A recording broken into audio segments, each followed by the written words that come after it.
Hello again, Jared Pitts here, and today I'm going to be reading another article by Dr. Ray Peat. This one can be found as usual on his website, raypeat.com, under the articles section. This one is called Osteoporosis, Harmful Calcification, and Nerve/Muscle Malfunctions. And I really enjoy this topic. I've been listening to a lot on vitamin D lately and the whole calcium and PTH, vitamin K2 connection. And so there is a lot to be learned. Anyway, looking forward to reading this one as I have not read it yet. Before I get into the main bulk of this article, I just wanted to remind you that you can visit my website, MissouriHealthCoach.com, and you can set up a free 15-minute consultation there, and I would love to meet you, get to know you, and see how I can help you. Also, if you're interested in high-quality supplements, specifically the ones Dr. Peat mentioned and researched and shared with us about, I have several links in the description of my videos. And so if you use my links, you get a certain percentage off, and then I get a small cut, and so win-win. Okay, this is how it goes. During pregnancy, a woman's ability to retain dietary calcium and iron increases, and the baby seems to be susceptible to overloading. A normal baby doesn't need dietary iron for several months, as it uses the iron stored in its tissue. And recently it has been reported that normal fetuses and babies may have calcified pituitary glands. All right, don't let the cat out of the bag. There's going to be some conspiracy theorists going crazy about that one. Pituitary cell death, and I use the term conspiracy theorist very lightly because I am considered what you might call a conspiracy theorist amongst probably 99% of the world, because I believe progesterone is the female hormone, quote unquote. All right. Pituitary cell death is sometimes seen with the concretions, and that's from Groisman et al. What is a concretion? Okay, right, concrete. Hard, compact mass. All right, moving back over. So, pituitary cell death, sometimes seen with the concretions. I'm assuming, right, calcified pituitary gland. Pituitary cell death. All right, making the connection here with you. Presumably, the calcification is resorbed as the baby grows.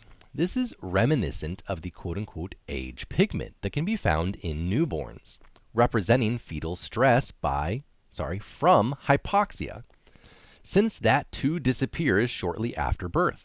Iron overload, age pigment, and calcification of soft tissues are so commonly associated with old age that it is important to recognize that the same cluster occurs at the other extreme of young age, and that respiratory limitations characterize both of these periods of life. And it reminds me of his other article, which I believe is talking about eyes, right? Eyes of the youth and eyes of the aged. So it might be another article to listen to if this specific idea interests you. Calcium is probably the most popular element in physiological research, since it functions as a regulatory trigger in many cell processes, including cell stimulation and cell death. Its tendency to be deposited with iron in damaged tissue has often been mentioned. In hot weather, chickens pant to cool themselves, and this can lead to the production of thin eggshells. And I can attest to this. Whenever we see our chickens panting, we know we need to do something. Carbonated water provides enough carbon dioxide to replace that lost in panting and allows normal calcification of the shells. And I was just talking to a friend who broke his finger recently, telling him about the whole carbon dioxide bath concept and how people will, and Dr. Peat talked about this, bathing in a bag of carbon dioxide, obviously not above the neck, but carbon dioxide being heavier than air will sink to the bottom of something, and it'll, for example, a very heavy-duty trash bag would hold that carbon dioxide. So I'm not giving any advice But carbon dioxide, like he's saying, producing a better, more calcified shell, not so thin, is a part of the process of building bone. And so if you have a broken bone, and again, ask your doctor, but is it possible that taking or putting that appendage or whatever it may be into a carbon dioxide bath would help heal it much faster? The deposition of calcium is the last phase of the quote-unquote tertiary coat of the egg, to which the oviduct glands successfully add albumin, quote-unquote egg membrane, and the shell containing matrix proteins, including some albumin, there's a study, and calcium crystals. Albumin is the best understood of these layers, but it is still complex and mysterious. Its unusual affinity for metal ions has invited comparisons with proteins of the immune system. It is known to be able to bind iron strongly, and this is considered to have an immunological function, preventing the invasion of organisms that depend on iron. And so you'll find that bacteria will feed on iron, and it can be one of their main quote-unquote food sources. And so, like it's saying, preventing the invasion of organisms that depend on iron.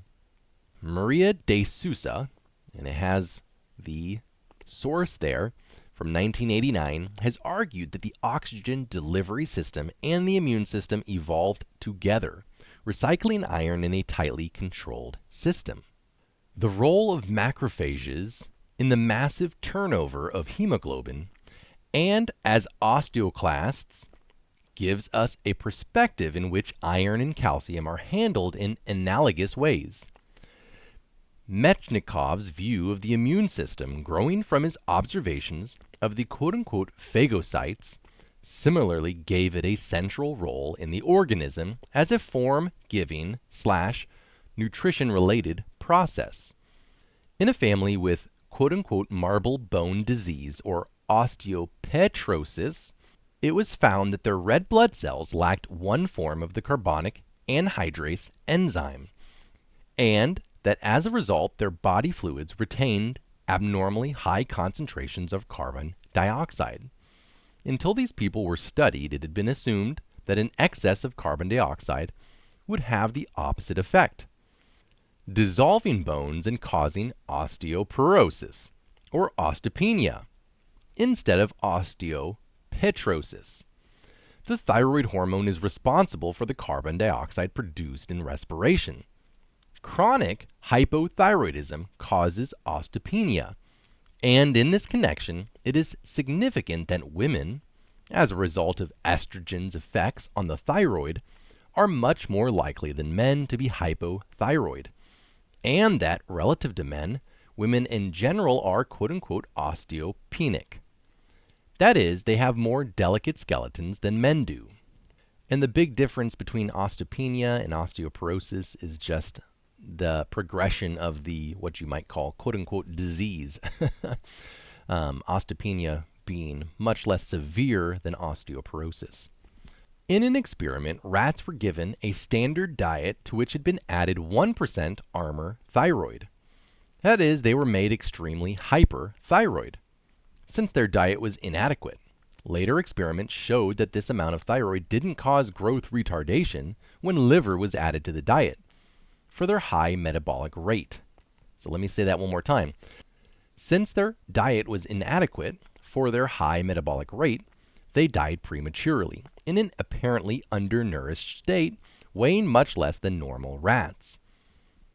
Okay, does that make sense? In that and this is what happens a lot of the time when people make big changes to their diet or to their approach to their health. A lot of people will try to increase their metabolic activity, their metabolism, quickly, and it could cause problems, right? Because maybe they are undernourished still. And that's kind of one of the bigger complaints when people start taking thyroid is all the complaints will come back to not getting enough nutrition, right? Minerals and everything else. And so that's what was happening with these rats. Their bones, however, were larger and heavier than the bones of normal rats. A few incompetent medical quote-unquote studies have made people fear that, quote, taking thyroid can cause osteoporosis, end quote. Recognizing that hypothyroid women are likely to have small bones and excessive cortisol production, the inadequate treatment of hypothyroidism with thyroxine, the thyroid suppressive precursor material, is likely to be associated with relative osteoporosis, simply because it doesn't correct hypothyroidism. And a quick explanation there. So we've got a whole bunch of studies making people think that taking thyroid is causing less dense bones, right? Osteoporosis.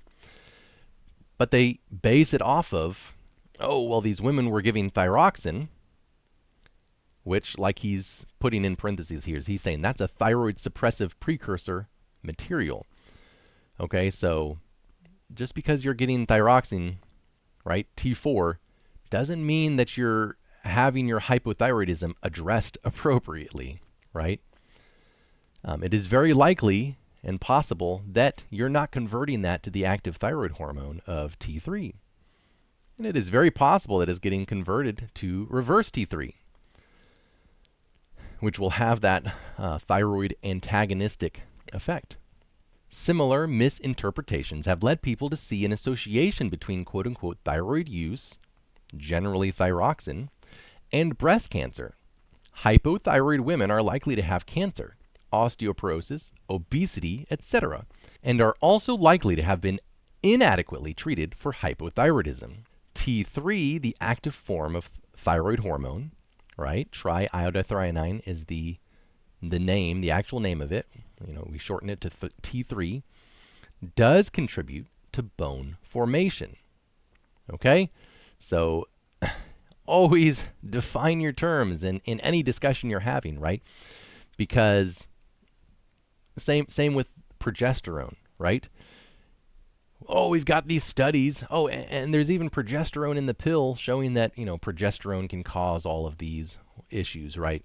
Well, let's define what progesterone is, right? Why are we so adamant about using the term bioidentical progesterone? Because they've created, and I was just reading Katarina Dalton last night on progesterone versus progestins, these synthetic progesterones, we'll put that in quotes, that actually have, different characteristics of progesterone, of estrogen, of testosterone, right?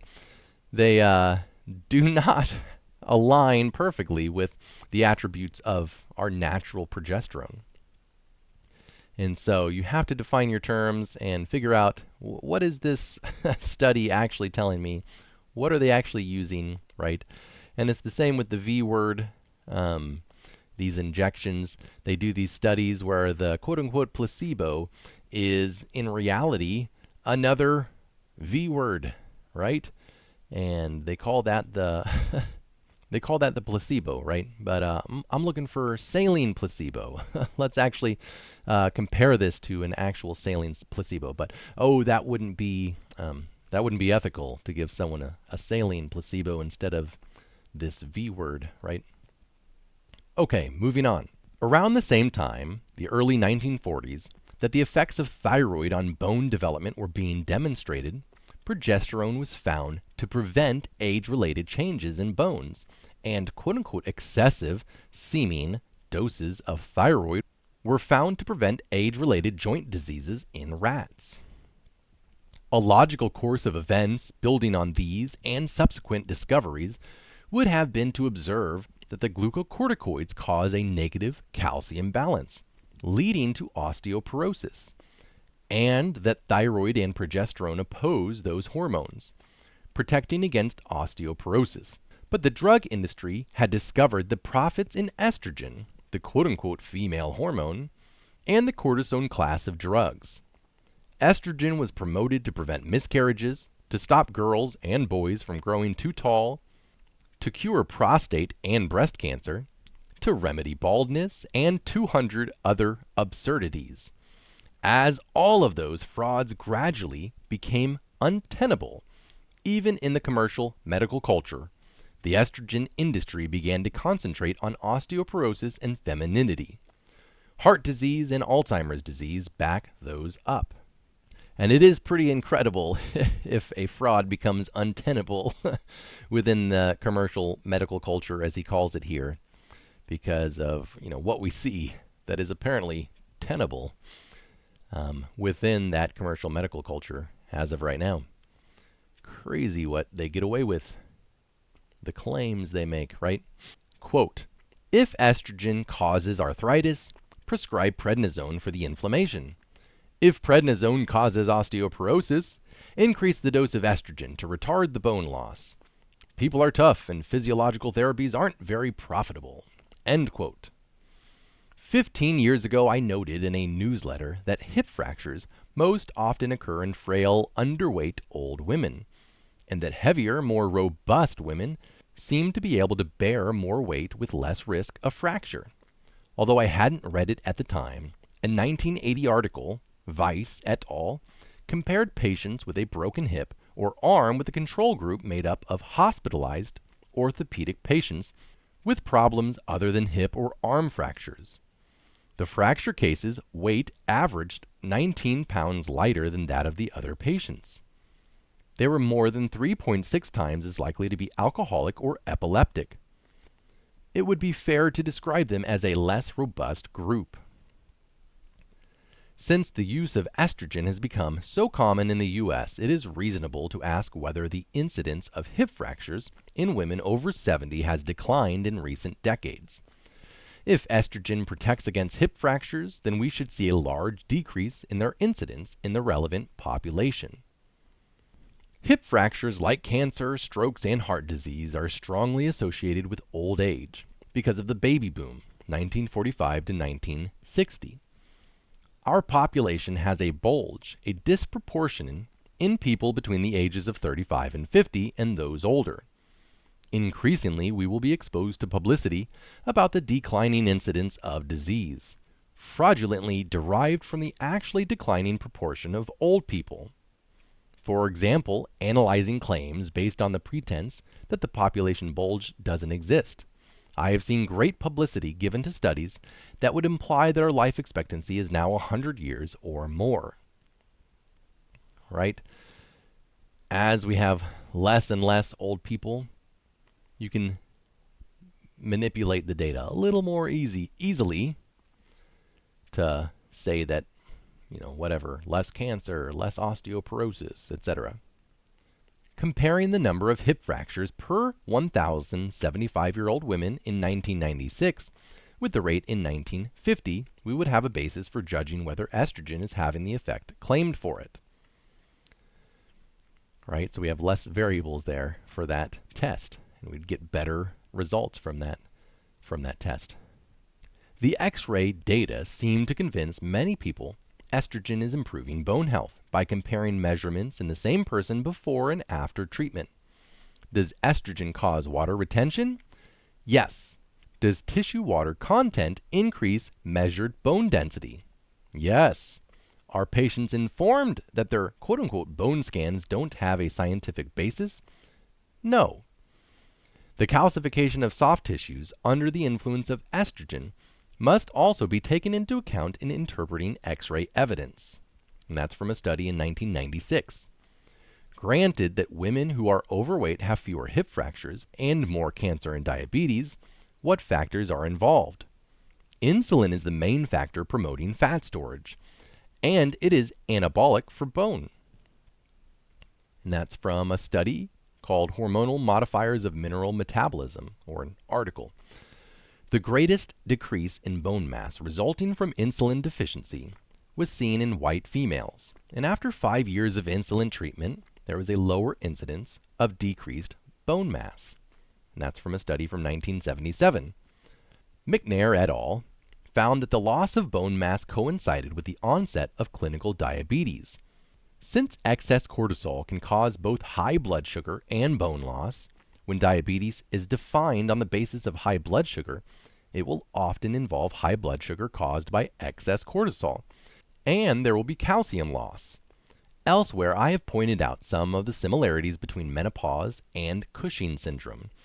A deficiency of thyroid and progesterone can account for many of these changes. Nencioni and Polvani have observed the onset of progesterone deficiency coinciding with bone loss, and have emphasized the importance of progesterone's antagonism to cortisol. Johnston, 1979, found that progesterone, but not estrone, estradiol, testosterone, or androstenedione, was significantly lower in those losing bone mass most rapidly. Okay, so people losing bone mass rapidly, they had actually a lot less progesterone, right? Not the estrone or estradiol. Around the age of 50, when bone loss is increasing, progesterone and thyroid are likely to be deficient, and cortisol and prolactin are likely to be increased. Prolactin contributes directly to bone loss and is likely to be one of the factors that contributes to decreased progesterone production. Estrogen tends to cause increased secretion of prolactin and the glucocorticoids, which cause bone loss. But it also promotes insulin secretion, which tends to prevent bone loss. All of these factors are associated with increased C-word risk. Thyroid and progesterone, unlike estrogen, stimulate bone building and are associated with a decreased risk of cancer. It seems sensible to use thyroid and progesterone for their general anti-degenerative effects, protecting the bones, joints, brain, immune system, heart, blood vessels, breasts, etc. But the issue of calcification/decalcification is so general, we mustn't lose interest just because the practical problem of osteoporosis is approaching solution. For example, healthy high-energy metabolism requires the exclusion of most calcium from cells. And when calcium enters the stimulated or de-energized cell, it is likely to trigger a series of reactions that lower energy production, interfering with oxidative metabolism. During aging, both calcium and iron tend to accumulate, and they both seem to have an affinity for similar locations, and they both tend to displace copper. Compare K. Sato et al. On the calcification of copper-containing paints. Elastin is a protein, the units of which are probably bound together by copper atoms. In old age, elastin is one of the first substances to calcify, for example, in the elastic layers of arteries, causing them to lose elasticity and to harden into almost bone-like tubes in the heart and kidneys. The mitochondria, rich in copper enzymes, are often the location showing the earliest calcification, for example, when magnesium is deficient. Okay, and magnesium should be inside of the mitochondria, whereas calcium should not be. And if you've read much of Dr. Peat, then you've read probably that these electrolytes, magnesium, potassium, sodium, calcium, a lot of the time they can replace each other in what the other ones that you're deficient in should be doing, right? So when you end up deficient in magnesium, calcium might be trying to take over or forced to take the place of magnesium and whatever magnesium was doing. And if you look up the periodic table, you'll see that magnesium and calcium, they have the same number of electrons in like their outer shell is how they talk about it. But anyway, those two kind of like how people talk about fluorine and iodine, right? They talk about, oh, well, if you get too much fluorine in your diet, then it'll replace where iodine should be, right? And it can be similarly happening to your calcium and magnesium where those are supposed to be, right? I hope that makes sense. Obviously, certain proteins have higher than average affinity for copper, iron, and calcium. For example, egg whites' unusual behavior with copper can be seen if you make a meringue in a copper pan. The froth is usually firm. Interesting. My guess is that copper atoms bind the protein molecules into relatively elastic systems. In many systems, calcium forms the link between adhesive proteins. In brain degeneration, the regions that sometimes accumulate aluminum will accumulate other metals instead, if they predominate in the environment. Calcium is found in this part of the brain in some of the Pacific regions studied by Gaudjusek. And this guy is really interesting. There's a whole lot, and Dr. Peat references this guy quite a bit. Some very interesting things from him. Certain cells in the brain used to be called quote-unquote metallophils. Right? You can see the word metal in there, and phils indicating love or affinity, because they could be stained intensely with silver and other metals. I suppose these are part of the immune system, handling iron as described by Maria de Sousa. We talked about her earlier. Macrophages have been proposed as an important factor in producing atherosclerotic plaques. That's from Carpenter et al.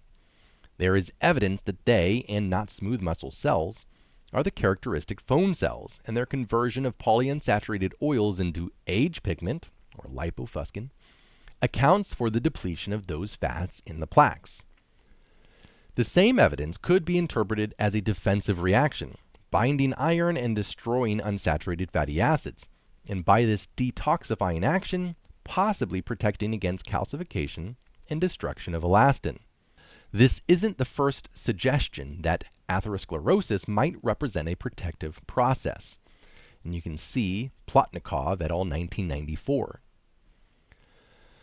Since carbon dioxide and bicarbonate are formed in the mitochondria, it is reasonable to suppose that the steady outward flow of the bicarbonate anion would facilitate the elimination of calcium from the mitochondria. Okay? Does that make sense? The outward flow of the bicarbonate anion, you have in a compound two sides, anion being the negatively charged ion, okay, and then you have the cation being the positively charged, right? More protons than electrons, which is just baking soda, right? Sodium is on the periodic table over on the left side, and it's going to be your positively charged cation is what it's called, where the bicarbonate is an anion. And so if you have an outward flow of this bicarbonate anion, negatively charged, would facilitate the elimination of the calcium. The calcium being the cation, right? It's over there on the same side with sodium, okay? It's got more protons than electrons. And so it's got a positive charge, right? It's attracted to a negatively charged ion particle. Okay, so that's what that's saying.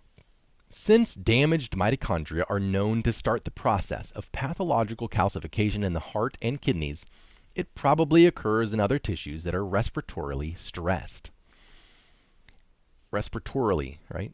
The metabolism is injured, not working as well. And if healthy respiration, producing carbon dioxide, is needed to keep calcium outside the cell, because when you have that process, you have a steady stream of bicarbonates going from inside the mitochondria out to the outside, right? An efficient defense system could also facilitate the deposition of calcium in suitable places, depending on specific protein binding. The overgrown bones in the hyperthyroid rat and the women with osteoporosis suggest that an abundance of carbon dioxide facilitates bone formation.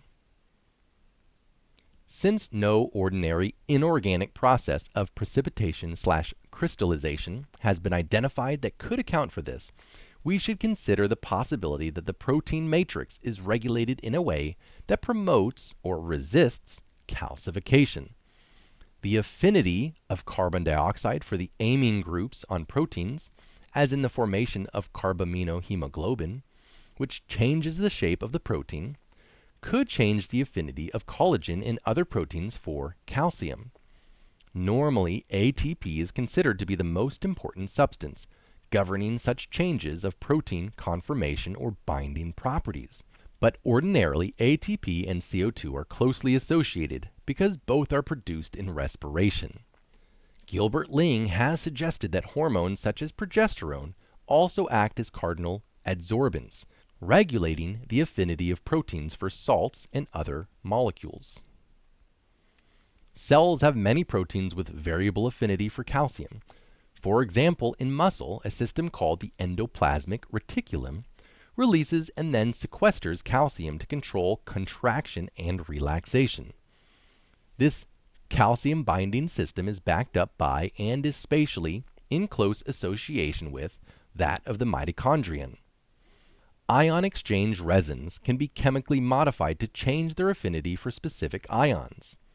And molecules capable of reacting strongly with proteins can change the affinities of the proteins for minerals. What evidence is there that carbon dioxide could influence calcium binding? The earliest deposition of crystals on implanted material is calcium carbonate. That's from a study in 1996. In newly formed bone, the phosphate content is low and increases with maturity. While mature bone has an apatite-like ratio of calcium and phosphate, newly calcified bone is very deficient in phosphate. According to Del Magni, the initial calcium to phosphorus ratio is 1.29, and it increases to 2.20. And there's the reference. And this is why I get my calcium right here from eggshells. This is why I've chosen to get it from eggshells, and specifically eggshells that we grow on our farm, is because a lot of the calcium sources out there are going to be a calcium phosphate. It's going to be a combination of calcium and phosphorus. And I'm already getting plenty of phosphorus, and I don't need to increase the amount of phosphorus that I'm getting, so I'm solely focused on getting the calcium. And this is why also I kind of steer away from like the hydroxyapatite toothpaste, because that's another calcium phosphate molecule.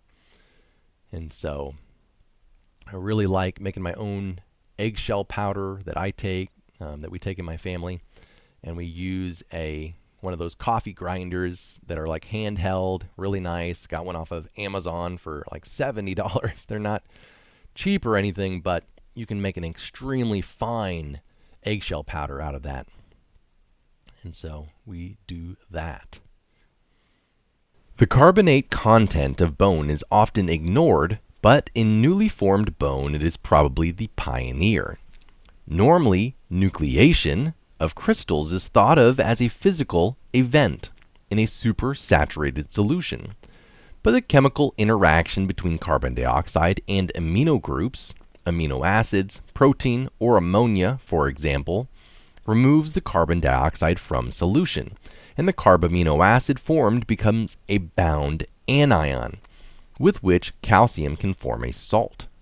With normal physiological buffering, the divalent calcium 2+, and that's just referring to the fact that it has a positive charge of 2, right? 2 more protons, which are positively charged, than electrons, which are negatively charged, right? So if you have, I can't remember how many protons calcium has, let's say, for example, 18, then you would only have 16 electrons, right? So it would have that 2+ charge.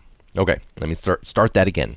With normal physiological buffering, the divalent calcium should form a link between the monovalent carbamino acid and another anion, linking with carbonate, CO3, with a -2 charge. One valence would be free to continue the salt chain. This sort of chemistry is compatible with the known conditions of bone formation. Klein et al. 1996.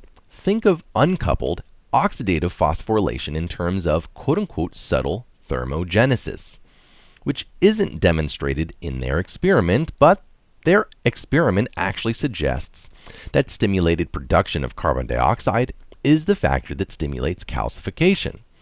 Their experiment seems to be the in vitro equivalent of the various observations mentioned above. DHEA, which powerfully stimulates bone formation, is, like thyroid and progesterone, thermogenic. But in these cases, the relevant event is probably the stimulation of respiration, not the heat production. In pigs, landrace strain, susceptible to malignant hyperthermia, there is slow removal of calcium from the contractile apparatus of their muscles. Recent evidence shows that an extramitochondrial NADH oxidase is functioning. This indicates that carbon dioxide production is limited. I think this is responsible for the cell's sluggishness in expelling calcium. Stress-susceptible pigs show abnormalities of muscle metabolism. For example, high lactate formation that are consistent with hypothyroidism, and you can see the reference there. Malignant hyperthermia during surgery is usually blamed on genetic susceptibility and sensitivity to anesthetics, and there is the reference there. Hypertonicity of muscles, various degrees of myopathy, and rigidity and uncoupling of oxidative phosphorylation occur in these people, as in pigs. Lactic acidosis suggests that mitochondrial respiration is defective in the people, as in the pigs. Besides the sensitivity to anesthetics, the muscles of these people are abnormally sensitive to caffeine and elevated extracellular potassium. During surgery, artificial ventilation combined with stress, toxic anesthetics, and any extra mitochondrial oxidation that might be occurring, such as NADH oxidase, which produces no CO2, make relative hyperventilation a plausible explanation for the development of hyperthermia. Hyperventilation can cause muscle contraction. Panting causes a tendency for fingers and toes to cramp. Free intracellular calcium is the trigger for muscle contraction, and magnesium is an important factor in relaxation. Capillary tone, similarly, is increased by hyperventilation and relaxed by carbon dioxide. The muscle relaxing effect of carbon dioxide shows that the binding of intracellular calcium is promoted by carbon dioxide, as well as by ATP. The binding of calcium in a way that makes it unable to interfere with cellular metabolism is, in a sense, a variant of simple extrusion of calcium, and the binding of calcium to extracellular materials. A relaxed muscle and a strong bone are characterized by bound calcium. Activation of the sympathetic nervous system promotes hyperventilation. This means that hypothyroidism, with high adrenaline resulting from a tendency toward hypoglycemia because of the inefficient use of glucose and oxygen, predisposes to hyperventilation. Muscle stiffness, muscle soreness, and weakness, and osteoporosis all seem to be consequences of inadequate respiration, allowing lactic acid to be produced instead of carbon dioxide. Insomnia, hyperactivity, anxiety, and many chronic brain conditions also show evidence of defective respiration. For example, either slow consumption of glucose or the formation of lactic acid, both of which are common consequences of low thyroid function. And a lot of people will ask this question in different groups. How do I increase carbon dioxide in my body? And although there are a couple of things that you might do, the biggest thing you can do is to fix your metabolism, right? And I always think of, Kate Deering really hit the nail on the head with her book title, Healing Your Metabolism. Anytime I say healing your metabolism or some form of that, I think of her book. And it's a good place for people to start. But when you fix your cellular respiration and your body is able to go through, good cellular respiration, it creates this carbon dioxide, which is so important. It's not something that we just exhale. It's not a byproduct. This is an important part of countless systems in our body. So everything that Dr. Peat teaches is teaching you to heal your metabolism. And so everything that he teaches is going to help you produce more carbon dioxide in your body. Several studies, and they're referenced here, suggest that abnormal calcium regulation is involved in epilepsy. The combination of supplements of thyroid, emphasizing T3, being the active thyroid hormone, magnesium, progesterone, and pregnenolone can usually restore normal respiration. And it seems clear that this should normalize calcium metabolism, decreasing the calcification of soft tissues, increasing the calcification of bones, and improving the efficiency of muscles and nerves. Magnesium, like carbonate, is a component of newly formed bone. The avoidance of polyunsaturated vegetable oils is important for protecting respiration. Some of the prostaglandins they produce have been implicated in osteoporosis, but more generally, they antagonize thyroid function and they can interfere with calcium control. The presence of the meat acid, the omega-9 unsaturated fat our enzymes synthesize in cartilage suggests a new line of investigation regarding the bone toxicity of the polyunsaturated dietary oils. And some people have trouble figuring out where they should be getting magnesium from. Dr. Peat talked about getting it from coffee even. And I found that an easy way to get it is magnesium chloride, and I bought a massive 10-pound bag of magnesium chloride flakes. I can make my own, what they call magnesium chloride oil, and I am spraying that on the bottoms of my feet every night. So before I go to bed, because it's an easy place for me to put it. It kind of feels weird. It really does feel like an oil, which is why they call it that. So putting it on the bottoms of my feet where, they're a little less sensitive, it's easy to apply there, and it works well for me. But anyway, here are the references for this article. I hope this article was helpful. I hope this reading was helpful. Again, you can find me on MissouriHealthCoach.com. Feel free to reach out. You can set up a 15-minute consultation, and I'd love to be able to help you in your health journey. Until next time, God bless.